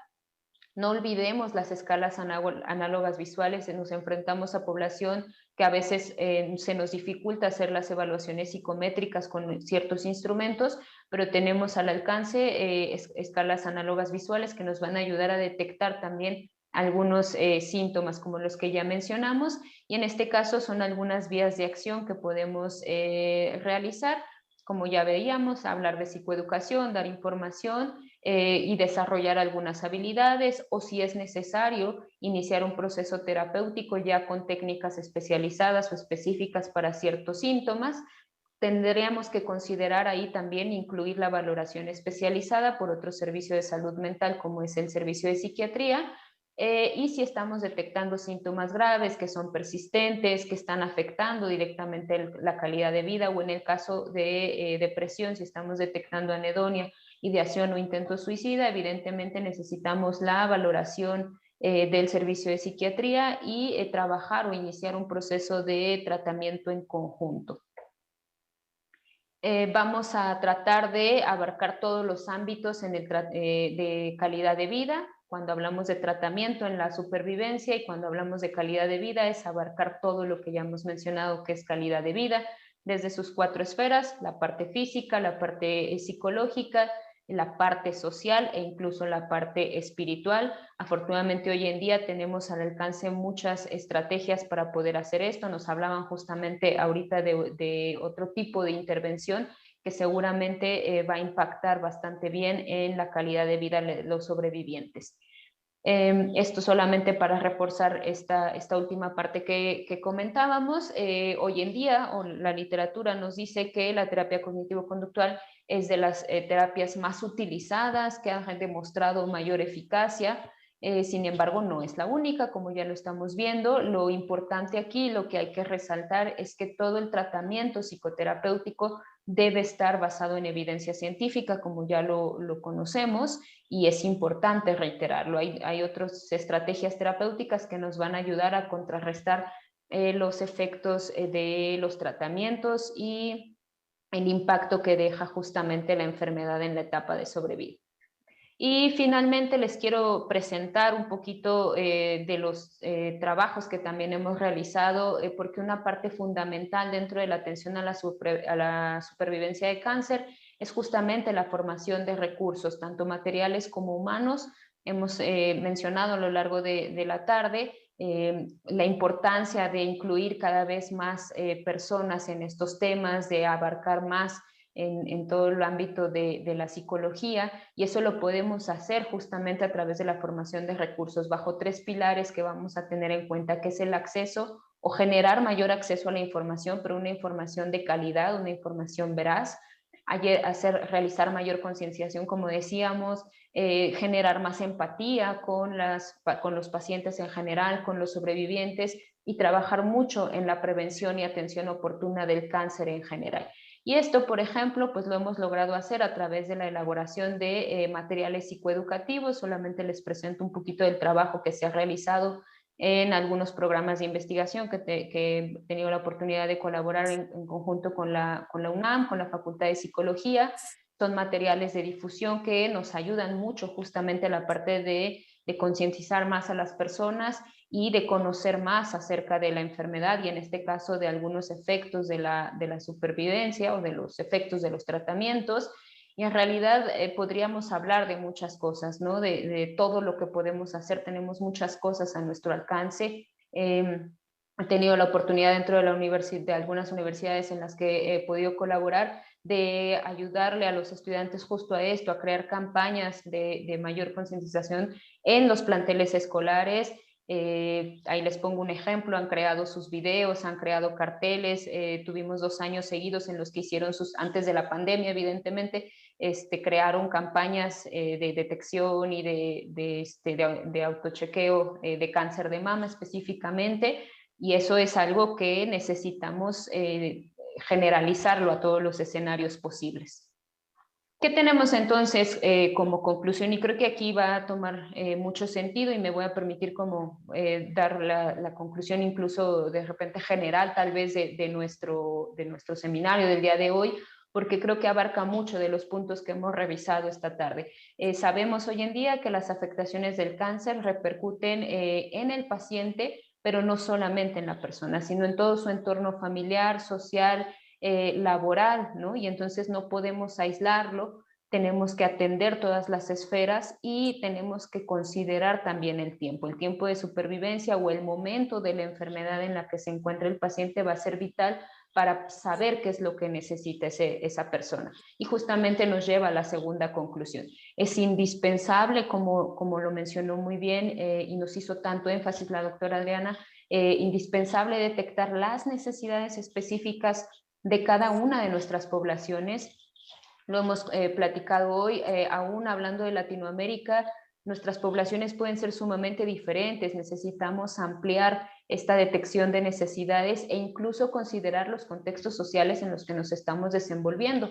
La pandemia es algo que nos ha dejado bastantes afectaciones, pero también muchísimo aprendizaje, y la etapa de sobrevida al cáncer o el cáncer en general no es la excepción. Tenemos que ver qué es lo que hemos aprendido en este contexto de la pandemia para poder ajustar nuestros tratamientos o nuestras evaluaciones justamente a esto, ¿no? Y dar una adecuada atención. Sabemos hoy en día que la evaluación y la atención de la salud mental a lo largo del continuo del cáncer es primordial y es ineludible. Es algo que no podemos dejar pasar. Entonces va a ser sumamente importante enfocarnos desde la evaluación y obviamente la atención. Hoy en día, afortunadamente, tenemos una amplia oferta de opciones terapéuticas basadas en evidencia científica que nos van a permitir justo este objetivo que tenemos: ayudar a los pacientes a llegar a una sana supervivencia y a mejorar la calidad de vida. Ese tendrá que ser nuestro objetivo final. Pero para ello, evidentemente, es necesario ampliar la investigación y la difusión sobre el tema de supervivencia, y aquí hago énfasis en la supervivencia porque es la área de especialidad en la que estoy en estos momentos, pero yo hablaría del cáncer en general. Aprovechemos justamente eventos como este en el marco del Día Mundial de la Lucha contra el Cáncer, que tenemos todavía que difundir más sobre el tema, llegar a la población general y evidentemente ampliar la parte de la investigación. Y esto bajo los 3 pilares que no se nos debe de olvidar, que nos da la Organización Mundial de la Salud para justamente llegar a una supervivencia al cáncer, que es promoción de la salud, justamente a través de estas campañas de salud pública, de incluir a todo el sistema de salud en este objetivo, un diagnóstico oportuno y un manejo integral del cáncer. Y cuando hablamos de manejo integral, obviamente hoy en día sabemos que la salud mental es parte fundamental del tratamiento para el cáncer y obviamente para la supervivencia. ¿Qué tenemos como perspectivas futuras entonces? Muchísimo trabajo.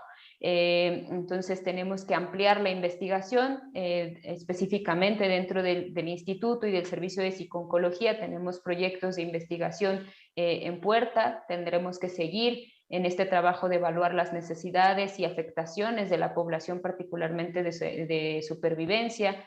Seguiremos con la elaboración de material psicoeducativo para llegar cada vez a más personas, y lo que mencionaban también en ponencias anteriores, ¿no? Que por eso les decía yo, es como la conclusión básicamente de nuestro evento: desarrollar, adaptar e implementar programas de intervención psicológica.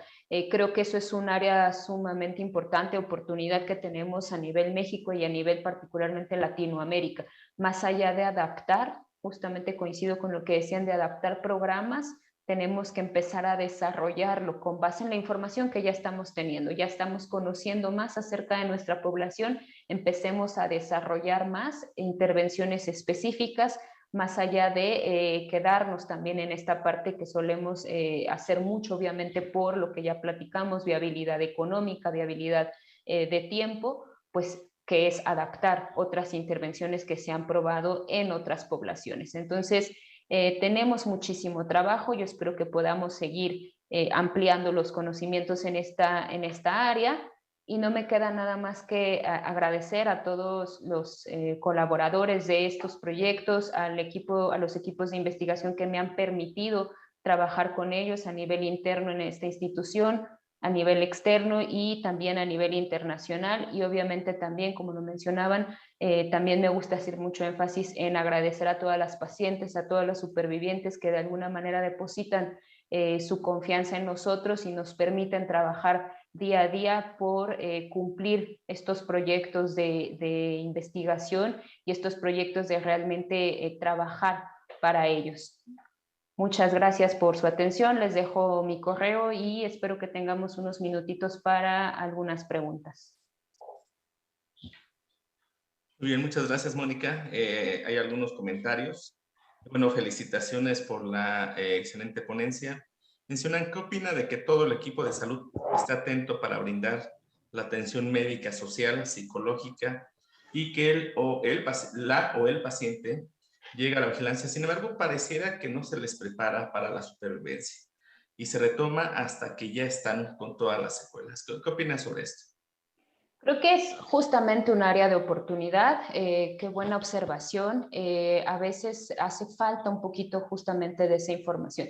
La atención debe de ser, como dijimos, multidisciplinaria. Todo el equipo de salud debe de estar involucrado, y creo que sí es importante que se vaya preparando a la paciente o al paciente en general a lo largo del trayecto de la enfermedad para justamente prepararlo para llegar a una mejor etapa de sobrevida. Entonces creo que es algo que tenemos que seguir trabajando, ¿no? Y que tenemos mucho que hacer ahí, ¿no? Y no solo es una persona, es un equipo interdisciplinario completo.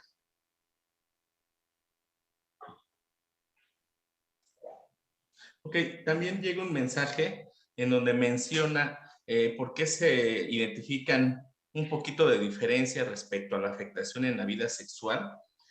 Por ejemplo, en comparación con el estudio de la doctora Adriana, en donde se reporta poca afectación aparentemente, y el estudio que reporta la base de supervivientes de cáncer, en donde se reporta una afectación aún mayor.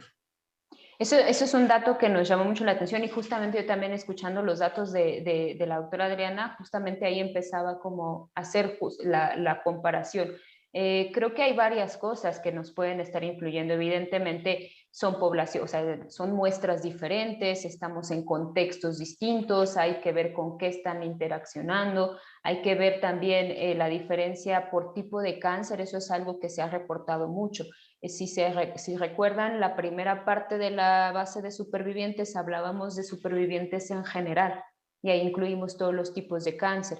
Posteriormente yo les presento cáncer de mama específicamente. Entonces ahí cambia mucho el reporte. Desafortunadamente también el tema de la sexualidad sigue siendo un tabú y sigue siendo algo que no se reporta tan fidedignamente. Entonces aquí valdría la pena también hacer un poquito más de investigación particular con las pacientes, de realmente cuál es el reporte que nos están dando. Muchas veces la deseabilidad social tiene que ver ahí, no es algo con lo que se sientan tan cómodas hablando, y entonces eso puede evidentemente afectar las respuestas, ¿no? O pues obviamente es algo que tenemos que trabajar también. Ok, bueno, principalmente son felicitaciones, excelente tema y ponente, y muchas gracias por tu aportación. Me gustaría cerrar con dos puntos. Bueno, y también mencionan que la sexualidad es uno de los últimos puntos que se toman en la relación médico-paciente. Dos cosas. Una es, ¿qué piensas sobre que no se ha considerado totalmente los antecedentes de adversidad psicosocial a lo largo de la vida? Solamente cuando evaluamos adversidad psicosocial son adversidad en la familia, conducta criminal, muerte de un padre y otros. ¿Esto podría ser una pregunta de investigación que se podría tomar en un futuro? Totalmente, doctor, totalmente. Y eso es algo que también creo que es un área justamente de oportunidad. Por cuestión a veces de tiempo se evaden estas preguntas, ¿no? O incluso no da tiempo a hacer todas las evaluaciones, pero es un área fundamental, ¿no? Para poder determinar justamente factores de riesgo, vulnerabilidad de la persona a desarrollar algún otro tipo de síntomas o de patología. Entonces tenemos que ver qué ha pasado, ver la historia de vida de los pacientes, y eso nos va a dar muchísima información. Creo que eso es algo que tenemos ahí que poner sobre la mesa para continuar la investigación, y obviamente eso nos va a permitir también, de hecho hay bastantes estudios a nivel internacional, sobre todo en Europa, que se han dado la tarea de eso, de ver justamente los factores de vulnerabilidad que los puedan llevar a una mejor o más delicada supervivencia, ¿no? Entonces ya está como identificado de repente muy clarito en otras poblaciones. Evidentemente aquí es una siguiente investigación que tendremos que desarrollar. La siguiente de varias, seguramente. Muy bien, finalmente, Mónica, ¿algún mensaje final respecto a la ponencia magistral con la que terminamos la actividad del día de hoy? Yo creo que retomando también mucho de lo que revisamos a lo largo de la tarde, yo me quedaría justamente con hacer una mayor, involucrar más a toda la población, ¿no? El trabajo que debemos de hacer y debemos de llegar a la psicología debe difundirse de forma más amplia, ¿no? Llegar a cada persona, llegar a la población general, hacer entendible la ciencia, hacer entendible la psicología para todos, y que resalte ahí justamente la importancia de la atención de la salud mental, ¿no? Que es también mucho la campaña que se ha realizado a nivel mundial de quitar la parte del estigma de la atención a la salud mental. Entonces creo que mi mensaje va por ahí. Involucrémonos más, involucremos a todas las personas en la atención del cáncer, y eso conlleva obviamente también a los sobrevivientes, que a veces se nos quedan también un poquito de lado en este sentido. Perfecto, muchísimas gracias, Mónica. Preguntan sobre factores de riesgo suicida. Elizabeth, si nos puedes enviar un correo a mí o a la doctora o a ambos, podemos enviarte información para poderte apoyar. Bueno, muchísimas gracias por su asistencia. Para mí ha sido un gusto de nuevo poder coordinar esta actividad académica. Les agradezco a todos ustedes, a los ponentes, por supuesto, y al equipo de psiconcología, Servicio de Psiconcología, al grupo de alumnos de pregrado y posgrado por todo su apoyo para llevar a cabo esta actividad. En nombre del Instituto Nacional de Cancerología, de la Dirección Médica, de la Subdirección de Medicina Interna, les agradezco su asistencia. Tienen nuestros datos de contacto. Seguramente no va a ser la última ocasión que nos veamos, y, por supuesto, cualquier duda o pregunta, nos mantenemos en comunicación.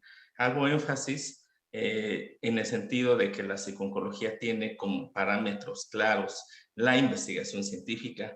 Hago énfasis en generar puentes de colaboración con los diferentes grupos de investigación, y, por supuesto, en que si bien la investigación como tal es cara, es más caro no hacerlo.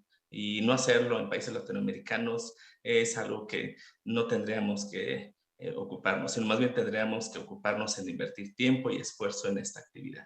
Muchísimas gracias a nombre del Servicio de Psiconcología, gracias a cada uno de los ponentes, y seguramente nos veremos en la siguiente reunión anual médica del Instituto Nacional de Cancerología. Muchas gracias y un abrazo a todos.